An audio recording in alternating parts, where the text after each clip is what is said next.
Hello everyone, welcome back to my channel Lotus Fiction. कैसे हैं आप सब? आई होप कि आप सब बिल्कुल ठीक होंगे एंड सेफ होंगे। गाइस, मेरी आप सभी से एक रिक्वेस्ट है, जिन लोगों ने मेरे चैनल को सब्सक्राइब नहीं किया है, आप में से वो सब्सक्राइब कर लें, और जिन्होंने पहले से ही सब्सक्राइब कर लिया है उन्हें थैंक यू सो मच। और आप लोग प्लीज़ अपने प्यारे प्यारे कमेंट्स करते रहिए ताकि मुझे पता चले कि आपको स्टोरी पसंद आ रही है। तो चलिए अब हम अपनी स्टोरी का नेक्स्ट पार्ट स्टार्ट करते हैं। अब तक हमने देखा रांझी धीरे से अपनी एक आंख खोलकर लायनजान की तरफ देखता है और स्माइल करता है और फिर से अपनी आंखें बंद कर लेता है और सोने का नाटक जारी रखता है। नौटंकी बाज, ये ड्रामा बाज कितना ड्रामा करेगा यार। लाइट जलने के बाद कौन सा ये इंसान सो रहा होता है कमरे में? मुझे तो बिल्कुल भी नींद नहीं आती जब मेरे रूम में लाइट जली होती है।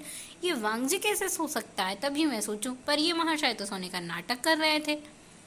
इतनी देर में अब विंग आ जाता है और विंग कहता है अच्छा। कुछ ही देर बाद विंग वॉशरूम से बाहर आता है और वो लैनजान को ऐसे चलते हुए देखता है। वो लैनजान के पास जाता है और देखता है कि लैनजान ने आयुआन को सुला दिया है। विंग कहता है लैनजान, ये तुमने क्या किया? तुमने उसे सुला क्यों दिया? उसने बस डायपर गंदा किया था, अभी तो मैंने बस उसका डायपर ही चेंज किया। उसे भूख भी तो लगी होगी और तुमने उसे सुला दिया। अब लैनजान कहता है विंग, मुझे नहीं पता था कि तुम उसे फीड कराने वाले हो। मैंने सोचा कि नहीं रोए नहीं, इसीलिए मैं उसे ऐसे रूम में घुमा दूं, पर मुझे क्या पता था कि वो ऐसा करने से सो जाएगा। ये सब तो मेरे लिए नया नया है विंग, मैं धीरे धीरे सब सीख जाऊंगा, लैंगजान ने कहा। विंग लैंगजान की बात सुनकर स्माइल करता और फिर बिस्तर पर बैठ जाता है और फिर लैंगजान से कहता है लाओ अयान को मुझे दे दो। अगर उसे मिल्क पीना ही होगा तो मैं उसे मिल्क पिलाने की कोशिश करूंगा। ये कहकर विंग अपनी शर्ट के बटन खोलने लगता है। ये देखकर लैंजान अपनी नज़रें दूसरी तरफ घुमा लेता है और लैंजान को ऐसे घूमता हुआ देखकर विंग मुस्कुराता और कहता है कब तक नज़रें दूसरी तरफ लगाए रखोगे? एक ना एक दिन तो तुम इसी तरफ देखने वाले हो और तुम्हें ऐसे ही देखना ही होगा ना। अब तो हम तीनों एक ही रूम में रहने वाले हैं और अयान भी बहुत छोटा है, इसलिए मुझे टाइम टाइम पर उसे ऐसे ही फीड कराना पड़ेगा। मुझे पता है कि इसमें शायद तुम्हें कुछ टाइम लगेगा। ये कहते हुए विंग अयान को फीड कराने लगता है। तभी लैंजान विंग की तरफ एक कपड़ा डालता है और फिर विंग से कहता है मुझे पता है, पर इसमें मुझे कुछ टाइम लगेगा, एकदम से ही मैं ये सब नहीं कर सकता। और लैंजान विंग को अच्छे से उस कपड़े से कवर कर देता है। लैंजान को ऐसा करते देखकर विंग लैंजान की तरफ देखकर स्माइल करता है और फिर उससे कहता है कि लैंजान तुम बहुत प्यारे हो, लेकिन तुम पूरी तरह से वांगजी की तरह बेशरम और अजीब तो बिल्कुल भी नहीं हो। क्या?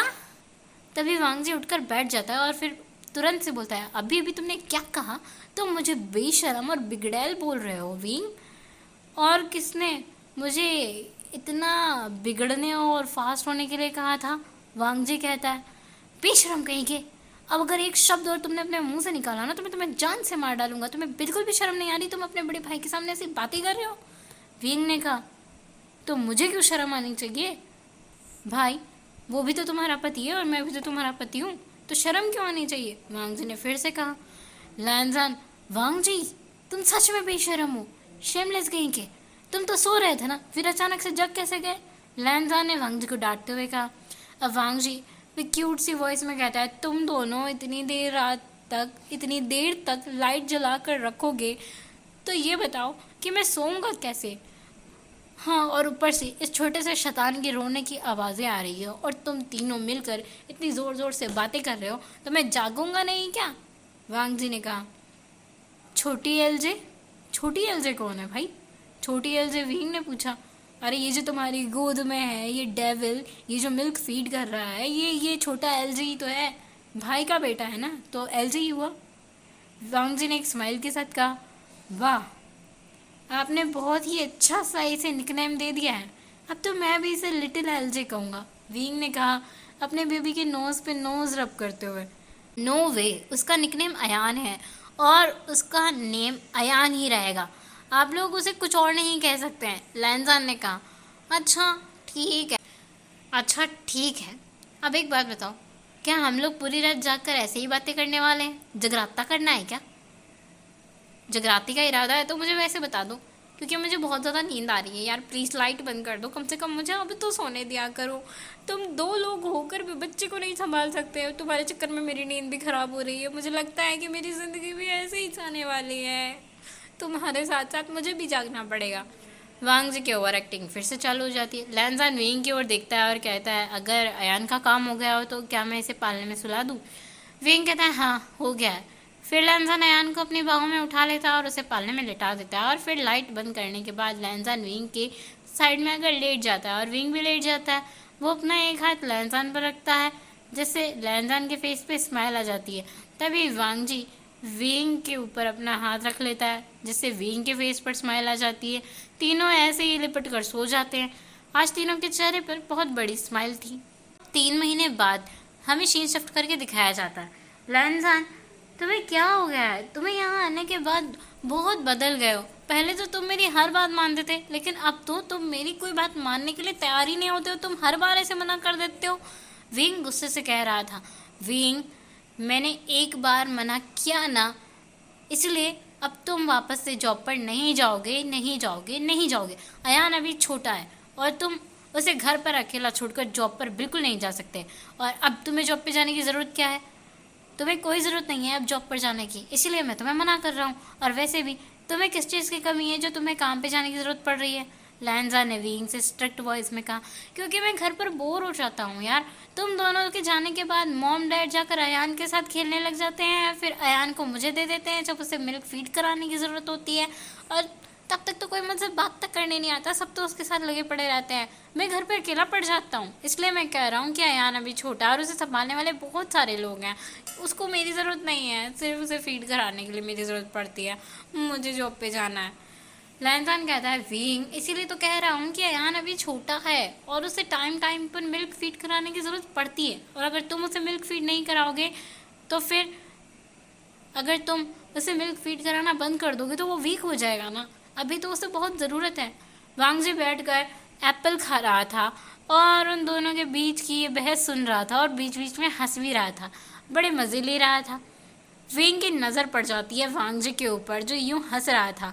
विंग वांग जी को यूं हंसता हुआ देखता है और फिर गुस्से से कहता है, और तुम अपने भाई से बात क्यों नहीं करते हो मुझे जॉब पर जाने देने के लिए? देखो तुम वहाँ बैठकर मज़े कर रहे हो और मैं यहाँ पर इसे झगड़ा कर रहा हूँ, आके मेरी हेल्प करो।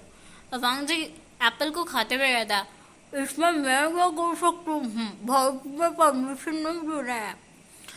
विंग, ब्रदर तुम्हें परमिशन नहीं दे रहा है तो मैं क्या कर सकता हूँ?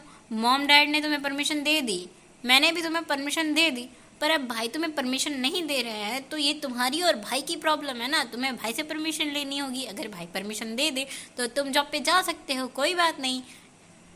वांग जी ये कहता है और वो चुप हो जाता है। विंग गुस्से से लैनजान और वांग जी दोनों की तरफ देखता है। वो एक बार लैनजान को देख रहा होता है, एक बार वांग जी को देख रहा होता है और अपने मुंह फुला रहा होता है, और फिर कहता है, तुम दोनों मुझे परमिशन नहीं दे रहे हो?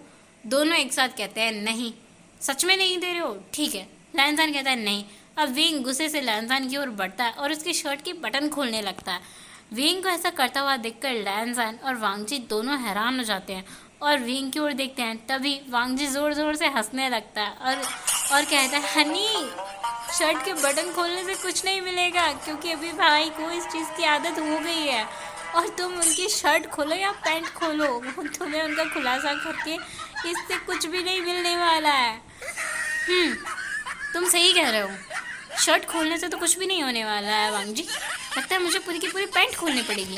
और अब भी वांग जी की बातें सुनकर लैनजान की पैंट खोलने में लग जाता है। जब लैनजान ये देखता है कि दोनों इंसान कितने बेशर्म हैं, तो वो गुस्से से वांग जी की तरफ देखकर कहता है, शेमलेस वांग जी, चुप कर जाओ, तुम्हारा मुंह तोड़ दूंगा मैं, और तुम सुधरोगे कब? तुम्हारी वजह से मैं भी फंस जाता हूँ।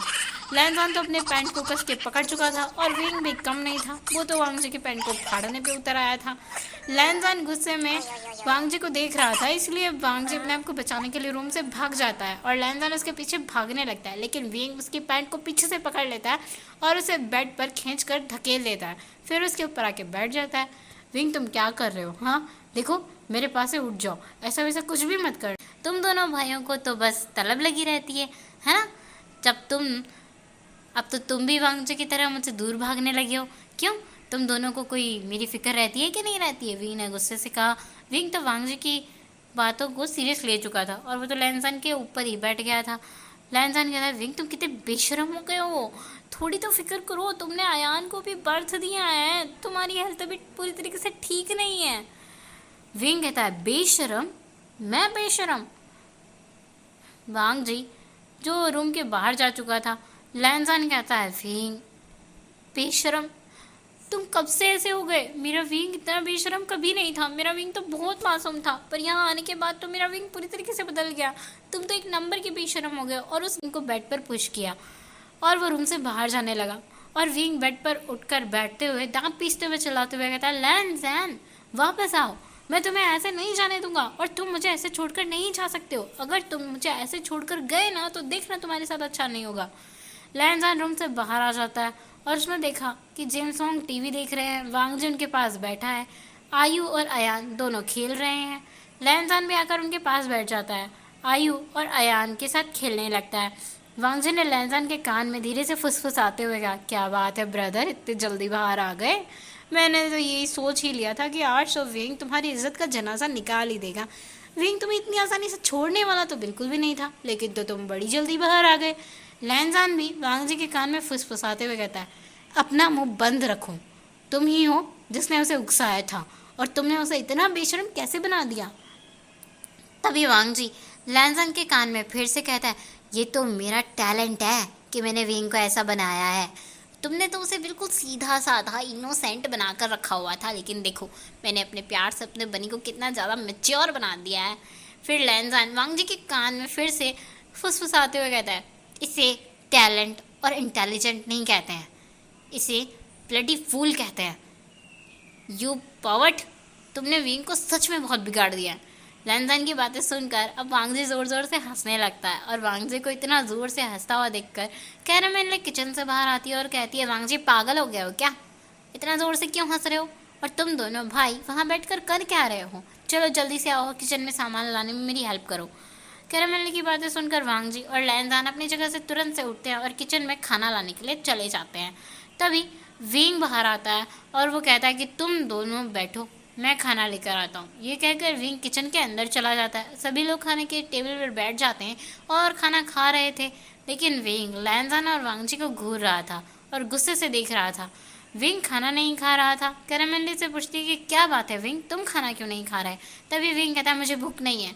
ये कहकर विंग वहाँ से गुस्से से चला जाता है। फिर कैरामेल लैंसन और वांग जी के पास आती है और उन दोनों के कान पकड़ के खींचने लगती है, और जो खींचना शुरू करती है बेचारे दोनों लैंसन और वांग जी चिल्लाने लगते हैं। और कैरामेल उनसे कहती है कि तुम दोनों ने विंग के साथ क्या किया ऐसा जो वो इतने गुस्से में और वो खाना भी नहीं खा रहा। दोनों चिल्लाते हुए कहते हैं, मुझे दर्द हो रहा है। लैंसन कहता है, मॉम मैंने कुछ नहीं किया। वांग जी भी कहता है, मदर मैंने भी कुछ नहीं किया, भाई ने किया है, जो भी किया है भाई ने किया है, भाई से पूछो, भाई ने विंग को गुस्सा दिलाया, मेरा कान छोड़ दो मदर प्लीज़। वांग जी गुस्से में और दर्द के मारे सब कुछ बोल देता है, मैं चुप था, मैंने कुछ भी नहीं किया है, प्लीज़ मेरा कान छोड़ दो, मुझे दर्द हो रहा है। वांग जी फिर से कहता है। कैरामेल उन दोनों का कान छोड़ देती है और फिर लैंसन की तरफ देखकर कहती है, तुमने ऐसा क्या किया है कि विंग इतना गुस्से में है? मॉम आपको पता है विंग फिर से जॉब पर वापस जाना चाहता है और मैंने इसलिए मना कर दिया है उसे, क्योंकि अभी अयान छोटा है, उसे बार बार मिल्क फीड करने की ज़रूरत पड़ती है और विंग इसी चीज़ की वजह से नाराज़ है। वो मेरी बात समझने को तैयार नहीं हो रहा है, अब मैं उसे कैसे समझाऊँ और कैसे मनाऊँ? लैंसन ने कहा। कैरामेल लैंसन की बात सुनती है और फिर डीप ब्रीथ लेते हुए कहती है, वो किस कंपनी में काम करता है और उसका मालिक कौन है? तुम कंपनी के मालिक हो? कौन है? तुम कंपनी के मालिक हो? तो अगर तुम दोनों जाकर उसे उस कंपनी में काम पर लगा दोगे और अयान को भी साथ ले जाओगे तो कोई तुम्हें नहीं रोकेगा ना, कोई दिक्कत नहीं होगी। नाइट के टाइम में विंग अपने बेडरूम में अकेला था और वो अपने दोनों हस्बैंड्स को सेड्यूस करने के लिए एक बहुत ही सी अच्छी सी ड्रेस पहन के रखता है। जैसे ही वांग जी और लैंसन रूम में एंटर होते हैं, उन्होंने देखा कि भाई बेडरूम का माहौल तो बड़ा इंटेंस बना हुआ है, बहुत ही ब्यूटीफुली गुलाब की पंखुड़ियों से पूरा बेडरूम डेकोरेट किया गया है। वांग जी और लैंसन तो हैरान हो जाते हैं और तभी बाथरूम का डोर ओपन होता है और वो देखते हैं कि विंग बहुत ही खूबसूरत सी ड्रेस पहनकर बाहर आता है और विंग को ऐसे देखकर वांग जी और लैंसन दोनों डर जाते हैं और दोनों डर के मारे पीछे पीछे हटने लगते हैं और विंग अपनी कातिल अदाओं को बरसाते हुए उन दोनों की तरफ बढ़ने लगता है और उनके सामने जाकर खड़ा हो जाता है। और उसके बाद वो अपने हस्बैंड्स को सेड्यूस करने में कोई कसर नहीं छोड़ता, जिसके बाद तो उसके दोनों हस्बैंड्स भी बीस्ट बन जाते हैं। और उन लोगों का आज का तो एवरीडे मीन्स एवरीडे का प्रोग्राम पूरी तरीके से कंप्लीट ही हो चुका था। फिर सारे लोग थक के सो भी जाते हैं। सो गाइस, आज के लिए बस इतना ही। हम लोग मिलेंगे नेक्स्ट पार्ट में। तब तक के लिए आप सब अपना ख्याल रखें, ध्यान रखें, सेफ रहें और अपने प्यारे प्यारे कमेंट्स करते रहें। Thank you so much for watching and good night.